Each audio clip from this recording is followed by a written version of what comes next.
Salut les golfeurs. Alors, deuxième partie pour le putting.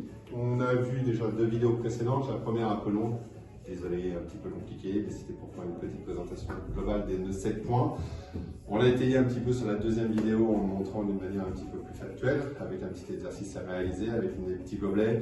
Là, on va s'attarder sur le chemin de club et sur la posture du joueur de golf au moment où vous êtes en train de putter et l'incidence de cette posture par rapport au putting. Et aussi, par la suite, on pourra en reparler tout à l'heure ou sur une autre vidéo, l'organisation de mon shaft par rapport à ma tête de club, par rapport là de nouveau à l'incidence du chemin de club par rapport à cette tête de club.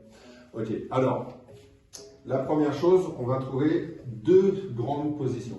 Déjà, on va réapprendre à avoir un petit peu de posture dynamique. On pourra faire des petits exercices physiques sur une autre vidéo. Ici, donc la sensation d'être, comme j'ai l'habitude de le dire pendant mes cours, grand, beau et fort, aussi bien pour les dames que pour les messieurs. Cette position-là, c'est pas vraiment génial. Par contre, ici, je suis fier d'être un beau jeune homme ou une belle jeune femme. Donc, je tire les fessiers en arrière, j'ouvre la poitrine, je me tiens droit, le port altier devant. Je vais me baisser en avant en me servant uniquement de mes fessiers et en gardant mon dos plat pour venir à l'aplomb de ma balle et en essayant de garder ici les bras ballants à la verticale de mes épaules.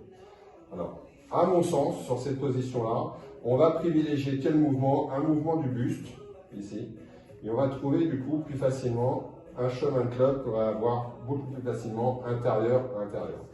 La deuxième possibilité, c'est ce qu'on va trouver dans le yoga, la posture du chat. Plutôt que de garder toujours avec ce port altier, la position incliné de mon bassin pour garder mon dos plat, on va plutôt travailler sur un dos qui s'arrondit en haut en gardant une bonne stabilité du bassin, en laissant une légère introversion de votre bassin, de la sorte. Le dos arrondi ici, un relâchement de tête total pour avoir cette sensation d'avoir ici la partie supérieure un peu plus plate ici. Mes bras sont ballants à la verticale de mes épaules, les bras légèrement dégagés. Et ici, en fait, grâce à cet arrondi, on va trouver beaucoup plus facilement quoi, un pivot au niveau de mon axe claviculaire qui va pouvoir vraiment dissocier mon travail des épaules par rapport au reste du corps. Entre nous, c'est ce que je peux faire. L'avantage de cette position-là, c'est qu'on va pouvoir trouver deux chemins de club, ici, et surtout ici un chemin de club qui soit plus en ligne ou légèrement intérieur et en ligne. Ok, alors, par rapport au chemin du club, on a trois possibilités dans les chemins du club. En ligne, intérieur, en ligne, intérieur.